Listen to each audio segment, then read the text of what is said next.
hari ini saya selaku Sekretaris Kota Ambon bersama bagian pemerintahan ya dengan bagian hukum memimpin rapat persiapan pelaksanaan Pilkades serentak di lingkup pemerintah Kota Ambon. Ada 8 desa dan 1 negeri. Ya. 8 desa dan 1 negeri yang akan melaksanakan Pilkades. Pilkades ini akan dilaksanakan pada akhir bulan Maret ini. Dan akan dilantik itu paling terlambat minggu kedua bulan April.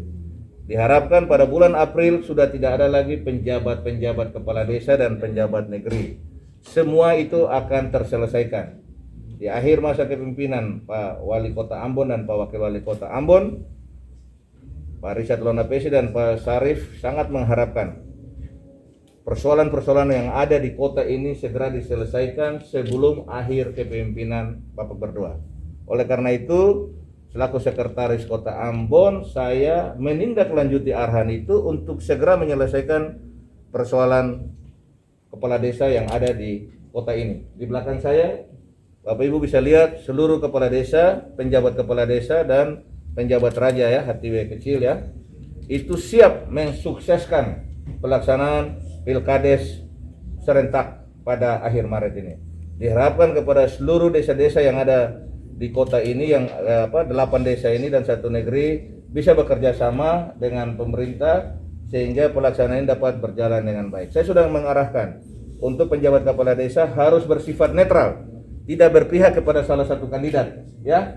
Saya tidak mau ada potensi konflik. Saya tidak mau habis pemilihan kepala desa ada yang protes karena penjabat kepala desa ini berpihak kepada si A dan si B.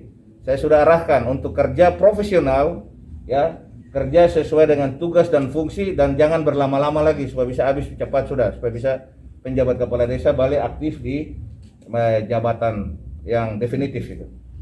Ya, kita berdoa supaya semua bisa berjalan dengan aman, ya, sesuai dengan schedule sehingga rakyat kota ini khususnya 8 desa dan 1 negeri itu dapat memiliki kepala desa definitif dan raja definitif. Pemerintah Kota Ambon ya siap dalam sisi penganggaran ya sehingga suksesnya acara ini. Terima kasih. Pak, sejauh ini kesiapannya sudah seperti apa, Pak? Tahapannya semua sudah jalan. Lalu kenapa dimundurkan awalnya kan awal Maret tuh, ya, Pak? Ini karena Covid juga kemarin kan. Kita ketahui kan Covid tinggi akhirnya ini juga mundur ya. Terima kasih sudah nonton. Jangan lupa like, subscribe, dan share ya.